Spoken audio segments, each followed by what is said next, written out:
And I'm here today with some members of the team of advising right here in the front. We have Mary Brewer, Nicole Alston, and right behind, two of them are not here. Susan Broniak and Kimberly are not here, but are also part of the advising team.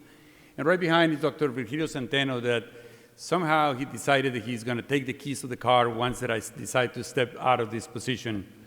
I've been the associate department head for almost 20 years, and before that I did 20 years as a faculty.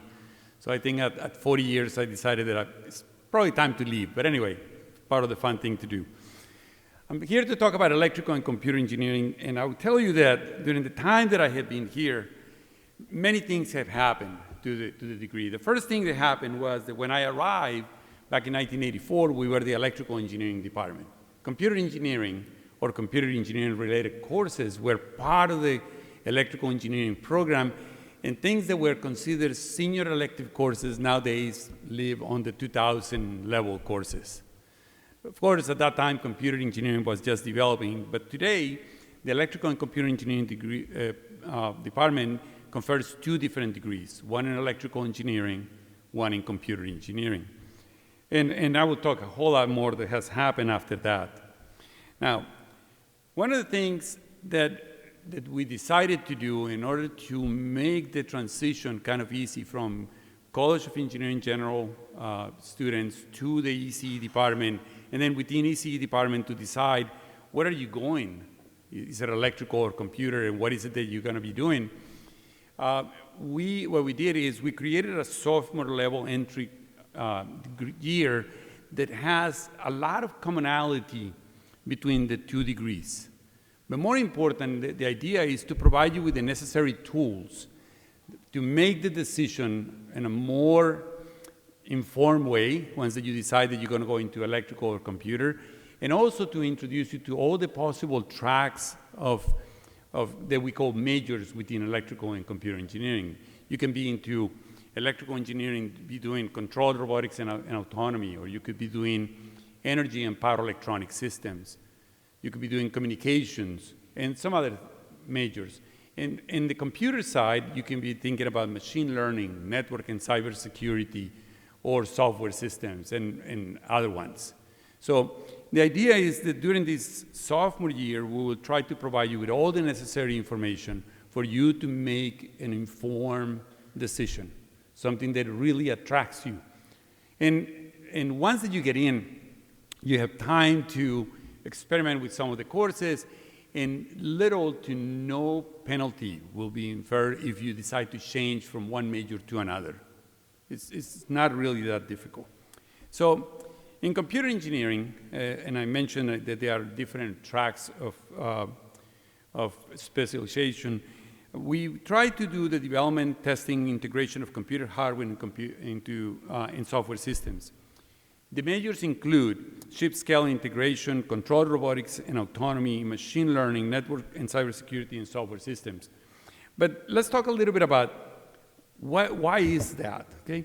So back, I'm going to leave the microphone. Back at the time when I arrived, can you hear me back there? Is it okay? Right, so back at the time when I arrived in the 80s, I was coming from Monterrey, Tech in Mexico. And Monterrey Tech bought an IBM 260 at the time when I was a student there in Mexico. And the IBM 260 was the computer of the world. The people from IBM actually mentioned that the world needed something like about 10, 12 of those computers. So all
Marlena doesn't want me to be screaming, so she's going to give me a microphone.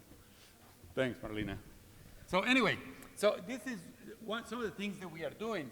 And then, of course, one thing that is extremely important is we are starting to deploy these computer-based systems throughout society, everywhere. And one of the very important things is to network all of those systems, but more important than anything is to safeguard the quality of the data that we're collecting. Cybersecurity is extremely important. You know, people are trying to hack into the system to steal financial reports, or in my area, you probably remember that during a few years back, Russia created some blackouts in Ukraine, doing it right through cybersecurity. We know that the electrical network in this country daily receives messages that they are trying to break into the firewalls to try to disturb the system from operating.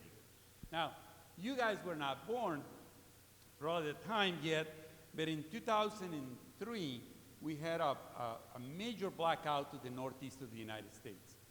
That one was the result of other events, but you could create the conditions if you could break into the computer systems, into the protective relays, and modify the data that they believe that they are collecting and create a scenario that will cascade into a blackout. Of course, that's extremely important for us. The blackout of the northeast of the United States in 2003 left people, like about 32 million people out of power. Virgilio, am I right about that one? Yeah, about 32 million. And they talk about billions of dollars in losses. In Blacksburg, if we have a blackout, who cares? We go down to the river, we rent a tube, and we float down the New River, correct? But in New York City, you black out New York City, and the story is completely different.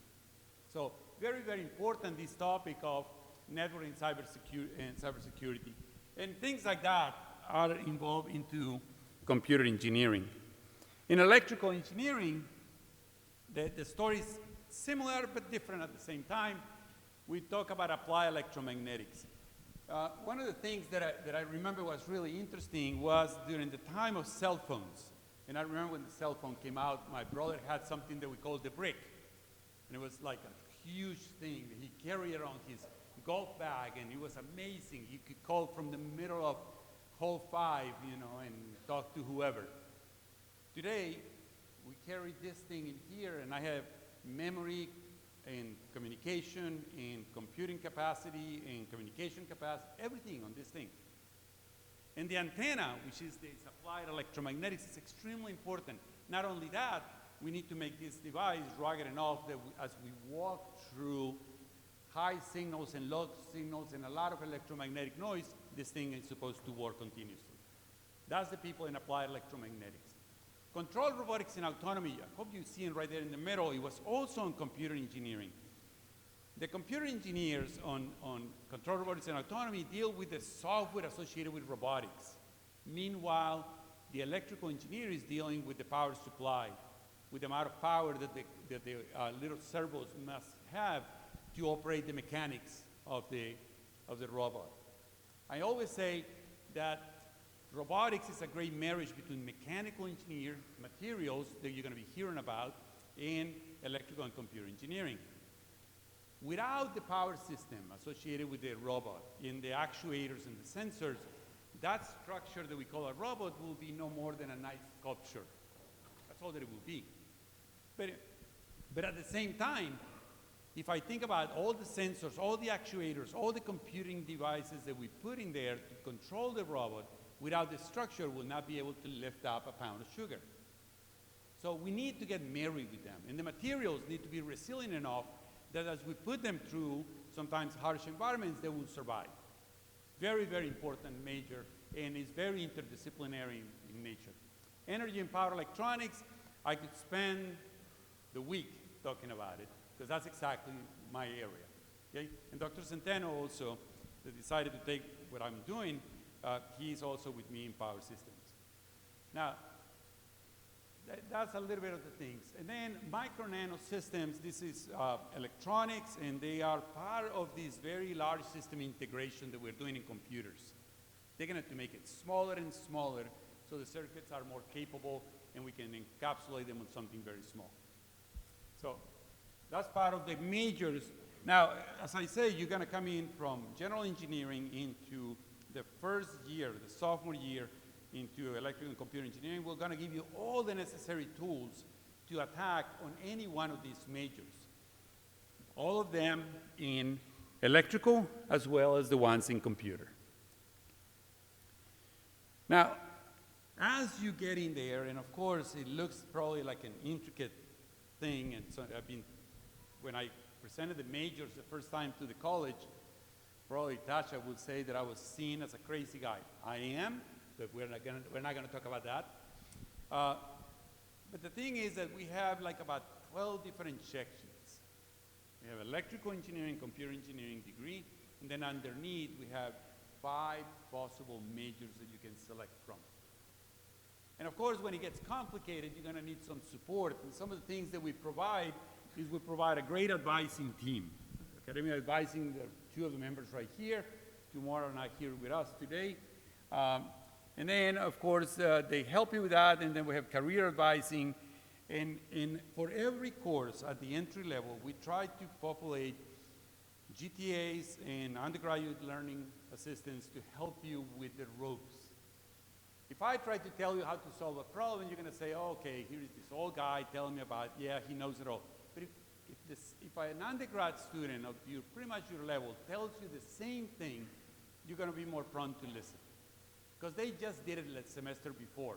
And we try to harvest from our own classes students that will be able to provide support on all the courses that we have in the program. GTAs, we have also graduate teaching assistants for labs and courses, and we also provide, we have HKN at Kapanu, and we have IEEE that provide power hours of advising and support every so often. Like once a week they work, Mary? Yeah. So there is a lot of support to be used in there. Now, as it comes to student opportunities, some of the things that are very important, you know, we have IEEE, the largest professional organization in the world. I think it's like over 250,000 members, probably some more. And basically, you will find people from all majors. And when I say that, I'm not talking only about electrical and computer engineering. I'm talking about medical, I'm talking about materials. Everything goes into IEEE. And we have a student branch here in the department.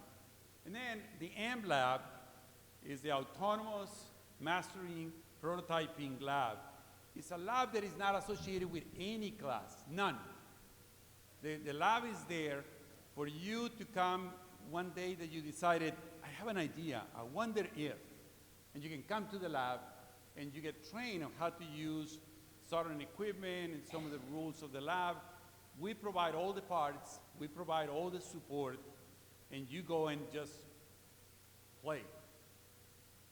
It's really not associated with any class. You're not going to get a grade on it, but you can come and do really great things. I'll show you some of the projects in just a minute. And then we have the Integrated Design Studio, and this is for senior design. At the end of your years with us, you're going to spend 2 semesters where you're going to tackle on an industrial problem. And when I say industrial, industry comes to us and they sponsor the project. They give us money to pay for the parts necessary to buy, and they act as part of they behave like a client, and you are solving the problem. So you're going to be talking to them, they're going to provide feedback, sometimes they're going to provide criticism to your approach and your solution. And the idea is that you live in an environment where with your team will solve a real life problem. So that's part of our Integrated Design Studio. And then we have opportunities, part of the research that the faculty is conducting, we have opportunities as an undergraduate research, and also co-ops and internships. Always we have great demand for the students to go into different things. This is the AMP lab that I was telling you. This is the Autonomous Mastering Prototyping Lab. and gives students the opportunity to gain hands-on experience. Projects are chosen and created by the students. So I don't know if any of you have been in Dallas, Texas. Right at the, close to the downtown area, there is the Hyatt Regency. This round tower looks like a big microphone, and on the top has this bubble. And it's covered with a structure, and at every corner of the structure there is a little light, and the thing is that the lights move like a nebula. Just moves randomly. It's really interesting. There is a restaurant right there on the top, and a few things associated with the restaurant I always ask. I'll come back to the question in a minute. But the thing is that this cube, this matrix cube, which is right there on the table, on the top picture, is basically a structure like that. And there is a processor that is controlling, and they turn it on, and you can sit down there and lose time really badly, okay? Because it's a kind of a mesmerizing set of lights that just move around. One of the students created that just because he wanted to. But the question that I ask about this restaurant, I want you to think about this, okay? Restaurant sits a lot of people right there on the top of the Hyatt, tables, silverware, people, floors, carpets, chairs, the whole thing. You sit there and you're having a drink and the thing is rotating. 45 minutes later, you come back to the place where you started. It moves the whole structure. How big is the motor that moves this thing? You're right. It's a very small motor.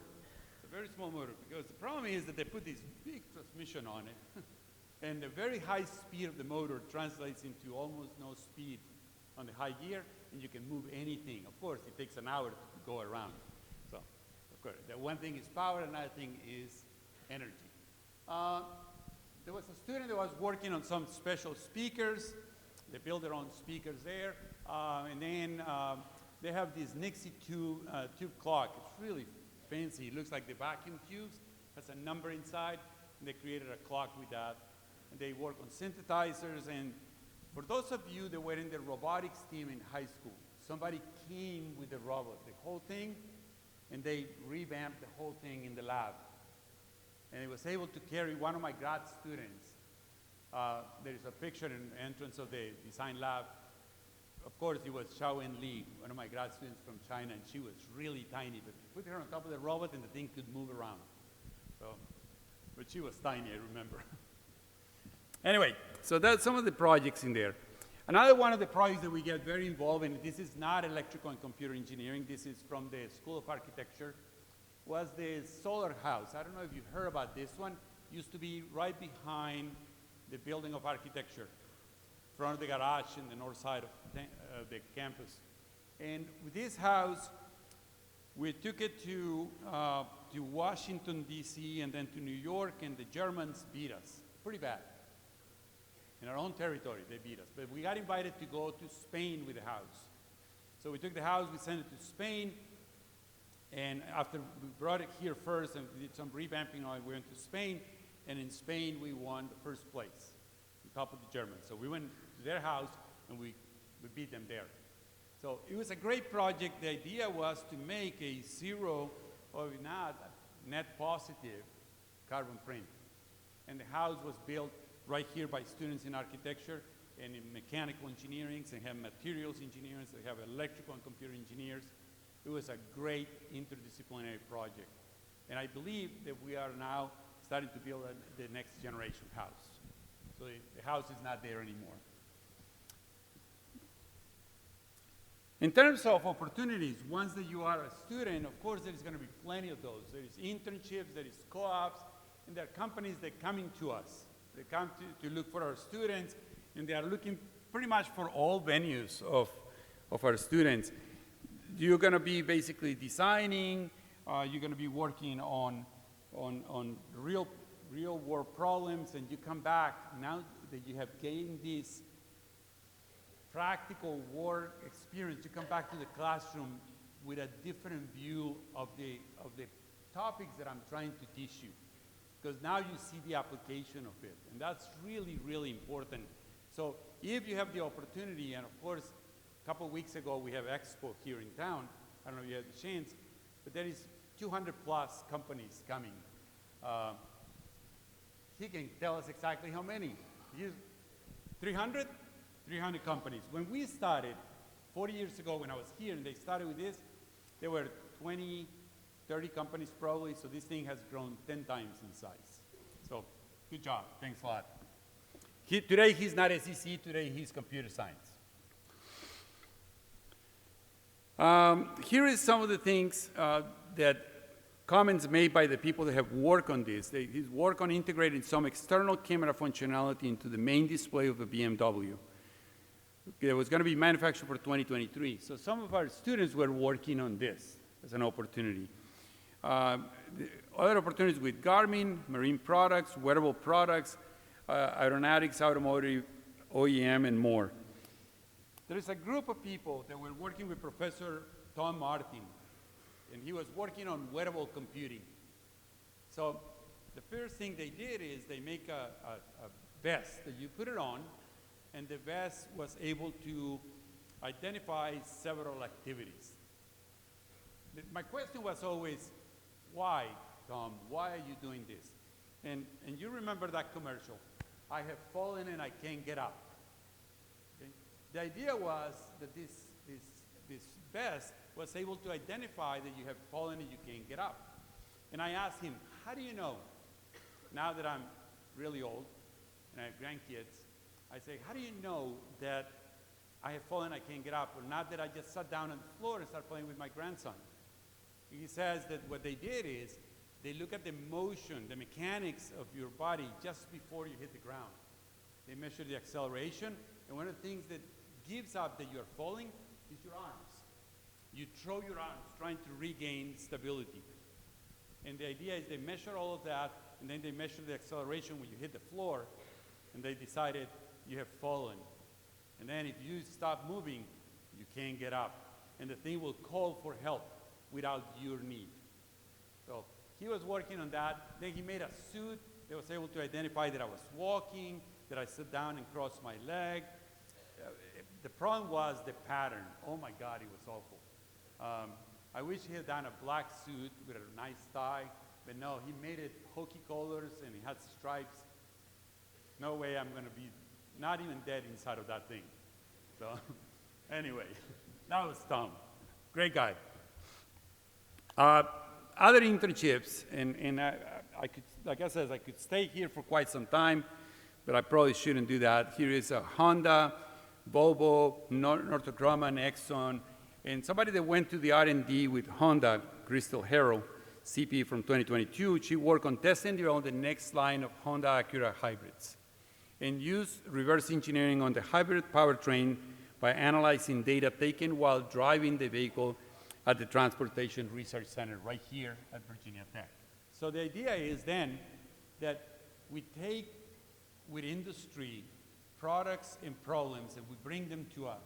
We play here, we collect data, we do analysis, provide feedback, and they get a great experience and future opportunities, because once that you do a good job for them, most likely they're going to come back and offer you a position once that you graduate. So it's a good thing to do. In terms of careers, here is all the places that we go and work on. Okay, we work on auto, defense, gaming, robotics, cybersecurity, machine learning, photonics, and of course, never leaving behind the opportunities that you will create to go to grad school, and that's going to be up to you if you want to continue with this. Some of us are gluttons for punishment. I graduated June 6, 1980 from Monterey Tech, and a week later, June 13, I was in Pittsburgh, starting my grad school, a week later. So some of us like to do that. And then some people go to the business school, law. I have a lot of students that went to work for the Patent and Trade Office, and then later on went to law school to do patent law. And they are very, very successful. With their background in engineering, they were able to defend and protect intellectual property a whole lot. So, great place. And of course, officers in the military, commission officer position not limited to engineering. Everything is in there.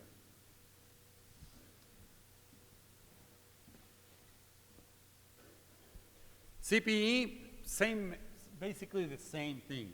The same companies will come and look for you in the terms of CPE, because here's an interesting thing. I used to say mechanical engineers in here in the room, mechanical engineers, people think I'm going to go there. Mechanical engineers tend to believe that the car is a mechanical engineering project, right? And the answer is not anymore.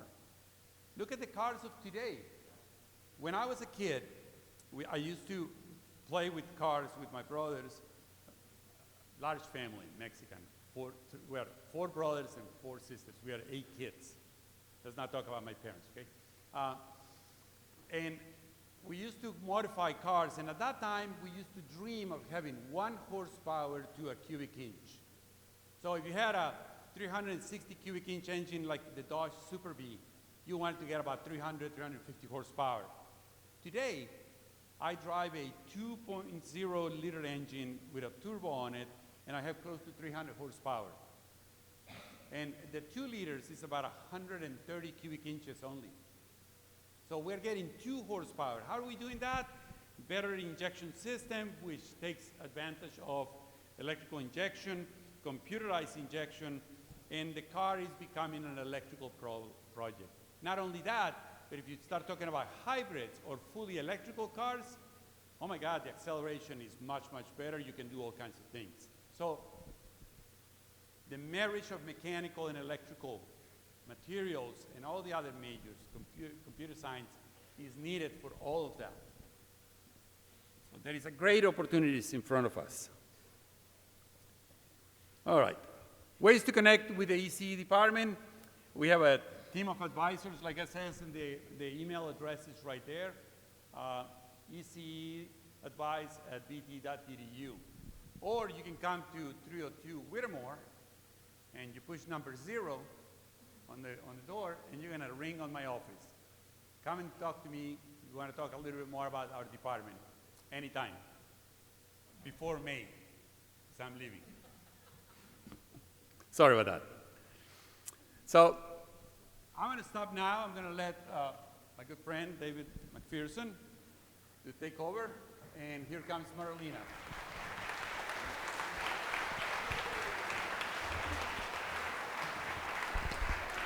Thank you all so much for listening during that session.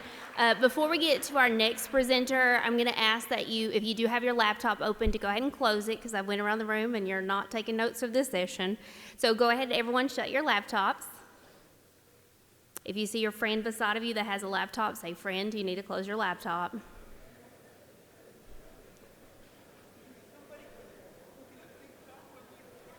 We had a few YouTube videos going on, a few movies, a little bit of coding, so I mean that's applicable for this session tonight. I get that. Okay. And please keep your chatter down to very minimum, because we can hear everything up here, and those who are here to listen to the presenters, we want to make sure that they can hear, okay? Awesome. Those of you staying in the back, feel free to go ahead and have a seat. That is what we want during the whole session tonight. Thank you very much. All right, I'll turn it over to you, computer science. All right. I'm a walker too. So, just some words about, actually before we get started, who here is thinking, I'm on. It's not loud enough. Who here thinks they want to do computer science? By show of hands. Who's interested in computer science? Okay. Fantastic. I'm not going to count. Who knows they want to do computer science? Like it's not a, okay, fantastic. I won't take too long then. Those of you who don't, that's fine. You don't have to be a computer scientist. We're not all computer scientists. I wasn't a computer scientist to start. You can see here we got a whole lot of you all, 1,500 students, sophomore, junior, senior, because we don't get you all till you're sophomores. I think we're looking to graduate steady state 650 undergraduates in a year or so. So that number is going to go up a little bit. We're about 18% women, which is about 2% under the national average. Not too bad, but we would like to be better. I think we're 10% underrepresented and about 14% of first-time students. So we're trying to improve all of those things. You can see maybe there, 526 BS degrees were given out this past spring. We need to be about 100 more as we're growing, and we're 29th currently in the nation, which is not so bad. Oops. Yeah, let's see. Oh, yeah. We'll come back to that one. So what do? We have our traditional computer science degree, which is what a lot of people think of as software engineering. That's fine. It's going to cover what you need to do for all kinds of computing, not just computer programming. There's HCI, which is human-computer interaction. There's other disciplines, cybersecurity, and so on. We've got secure computing, which is definitely more directed towards if you're interested in cybersecurity, and data-centric, so your large data. I always say I'm going to get a PhD in small data, but no one needs to worry about how to sort 5 pieces of information. So that's what that's going to be looking at if you're into large numbers and lots of data. That's what we have there. So you've got sort of multiple options within our degree itself. Related to that, we have minors. Anyone here think about a CS minor? CS minors are great. They go with everything. It's like pasta, right? A little side of CS minor. It's always good. I think it says here we've got, 53 majors are currently participating in CS minors. I looked up earlier, the university has 150 majors. So roughly 1/3 of the majors at Virginia Tech have a CS minor, at least one student doing a CS minor, which is pretty good. Same kind of areas, cybersecurity, human-computer interaction, and also computer science. Altogether, we're pushing 600 minors.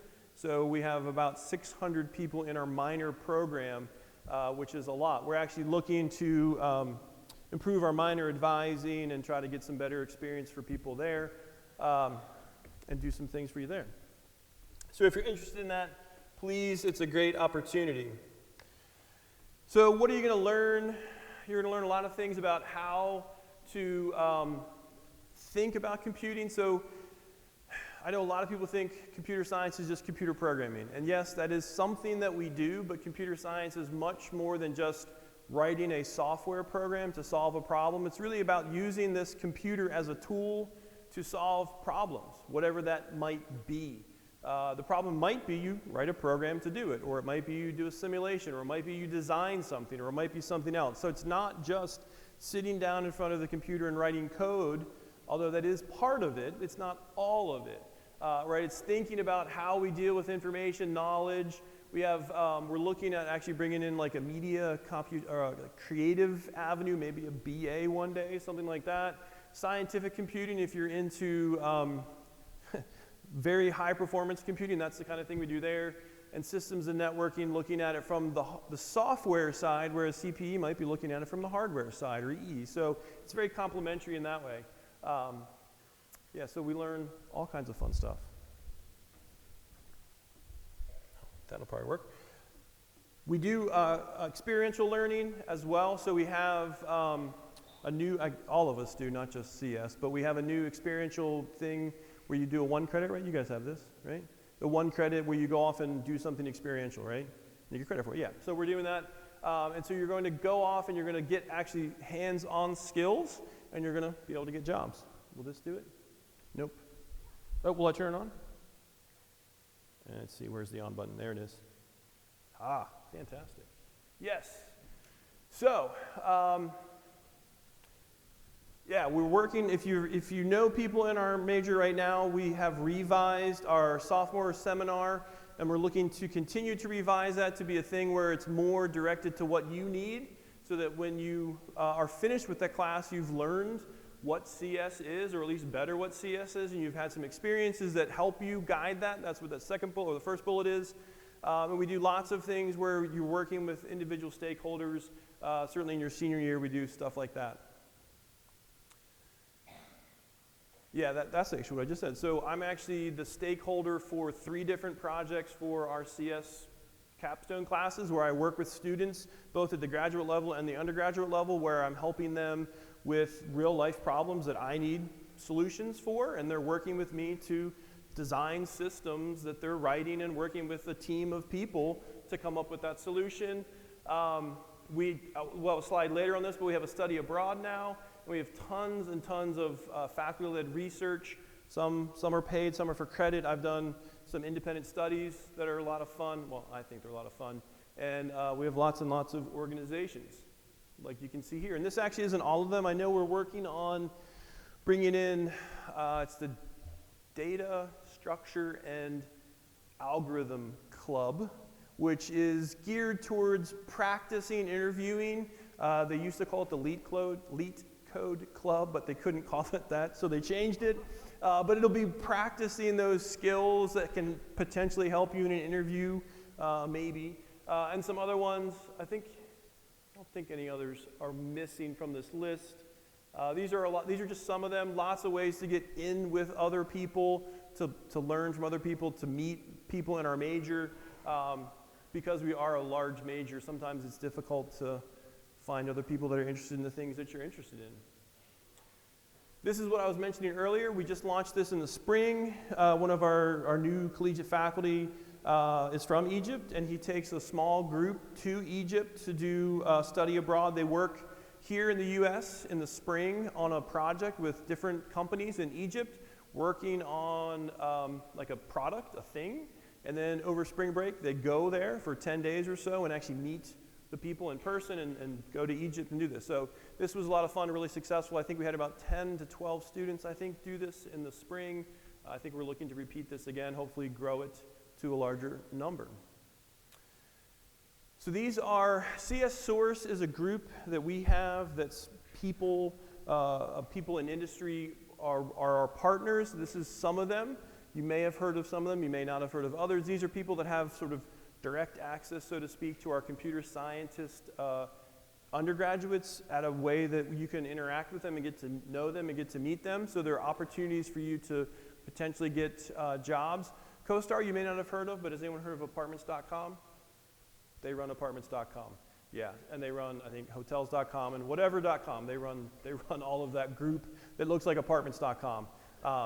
So you probably haven't heard of CoStar, but you probably have seen that website if you're looking for an apartment around town. So they do those types of things. Northrop Grumman, you probably have heard of, MITRE maybe, L3, Bloomberg. We have the career fair, which you just mentioned had 300? For Engineering Expo, okay, 300 for Engineering Expo. Yeah, so 1,000 students more or less went, interacted with 41 companies. 90% of those people ended up getting jobs before they graduated. That's pretty good. I'd like to believe that the other 10% probably went to grad school if they didn't get a job because they probably went somewhere. I don't think they're sitting at home.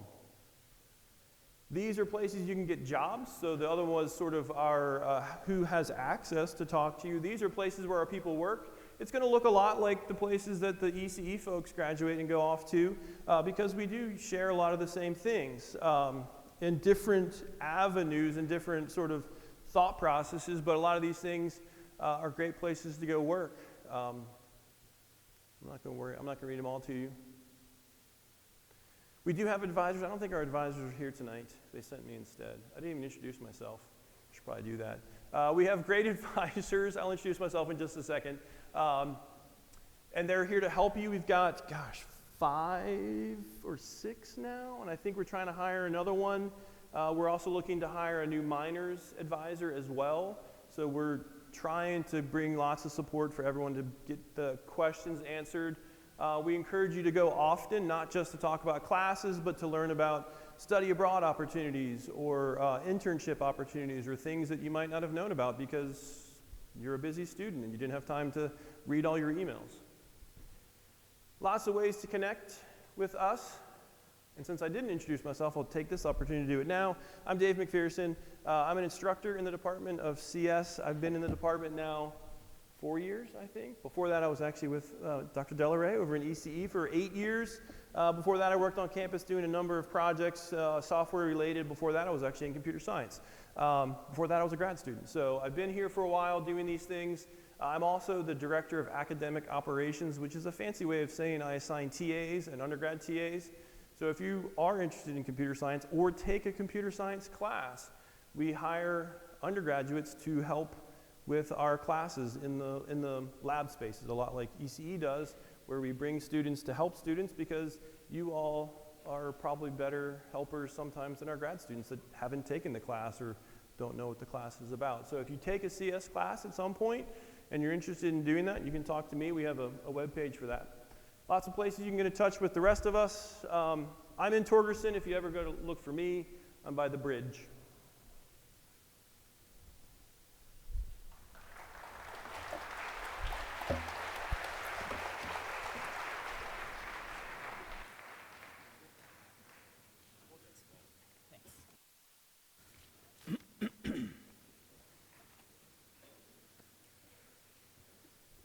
Good evening.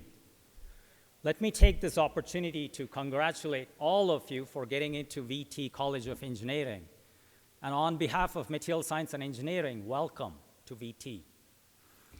So it's my real pleasure to introduce Material Science and Engineering to all of you.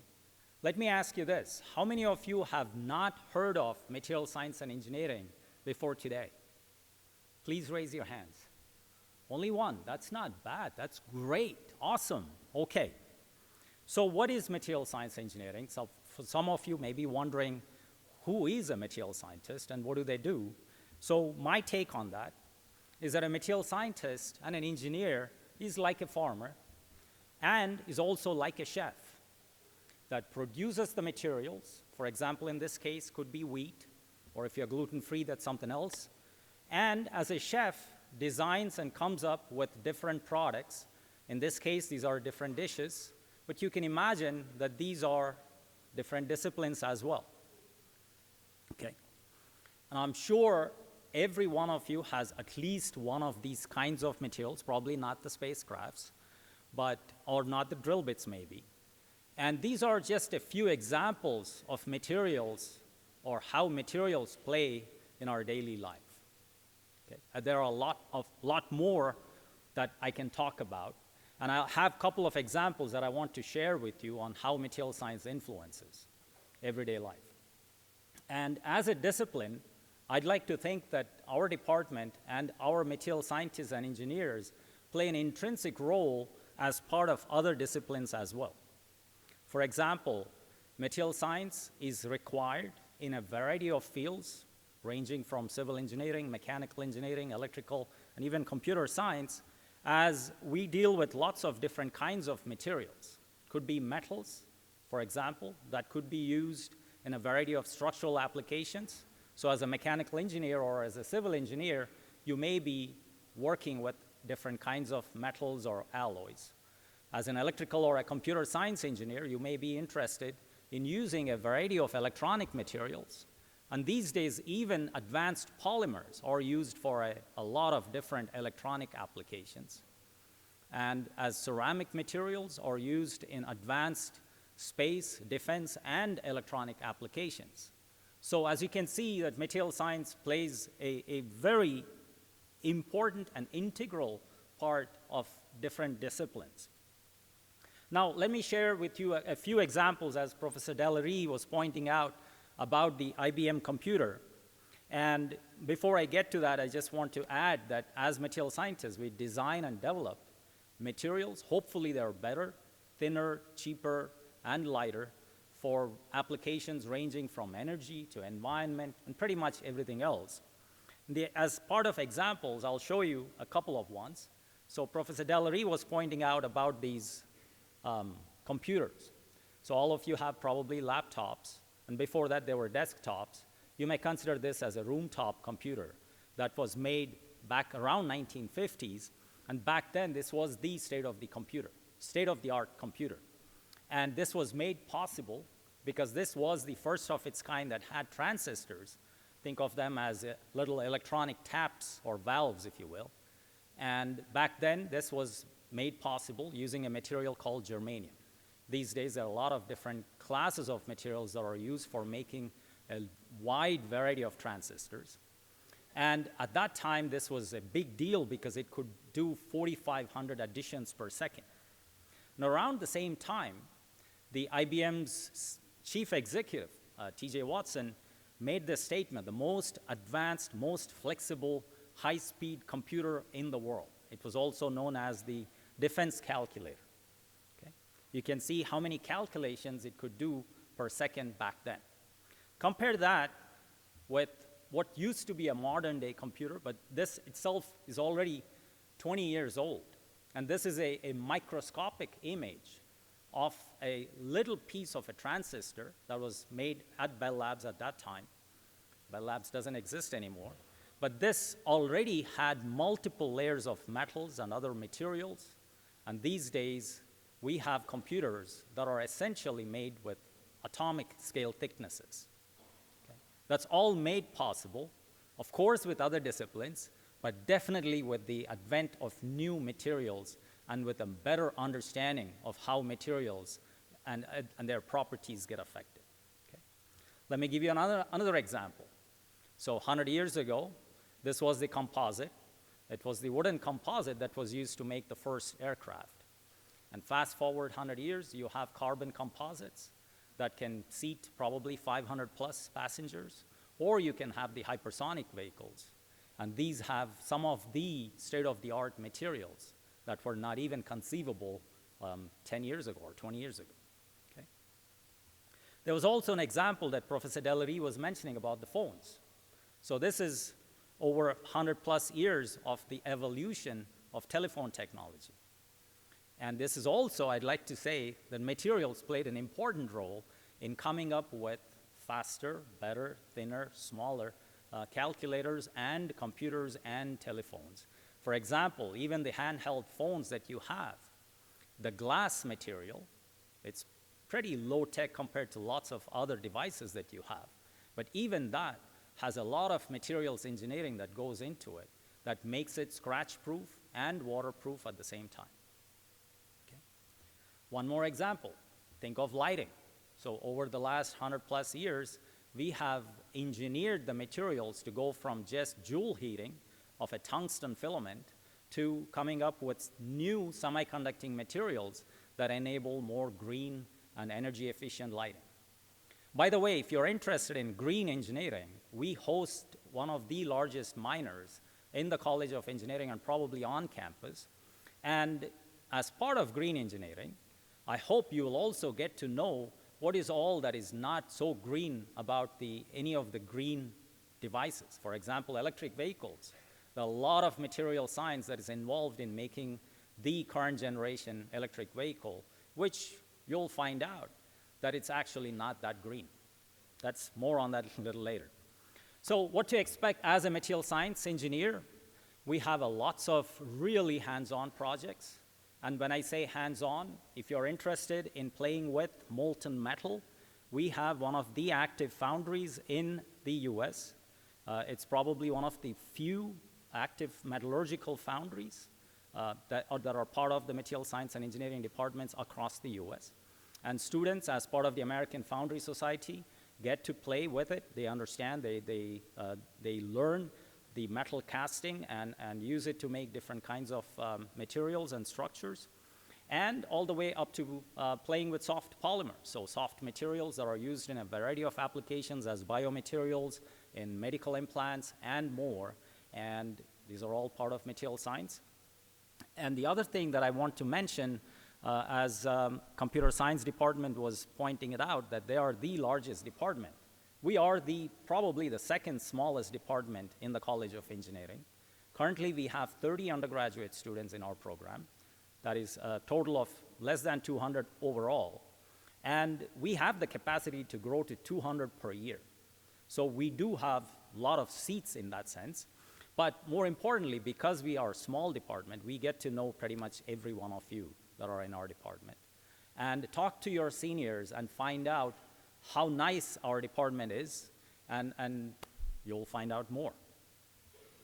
So as a small department, we do active advising, and we, of course, allow flexible scheduling, and we have lots of support and resources, as are the other College of Engineering majors that are here.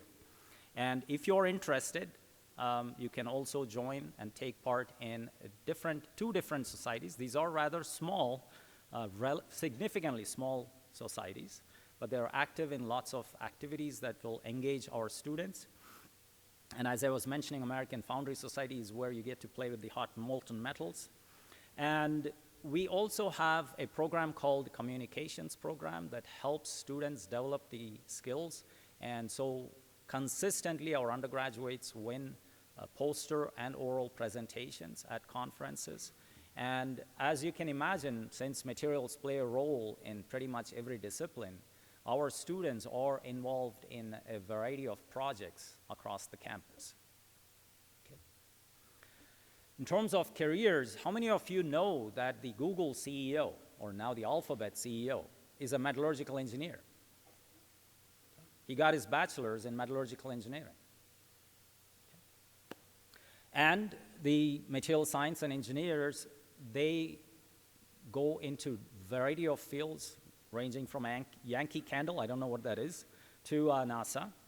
And I'm proud to say that material scientists are integral part of SpaceX and Tesla. They need more of material scientists and engineers every day. And as material scientists, specifically as PhDs, they are heavily involved in Intel and Intel-like companies, Northrop Grumman, Lockheed Martin, and Boeing. And more recently, I was told that we are also hired in companies like Amazon for quantum science. So if you're interested, here is the email information for our academic advisor, and she's very nice, and you're all welcome to contact and find out more about it. Thank you.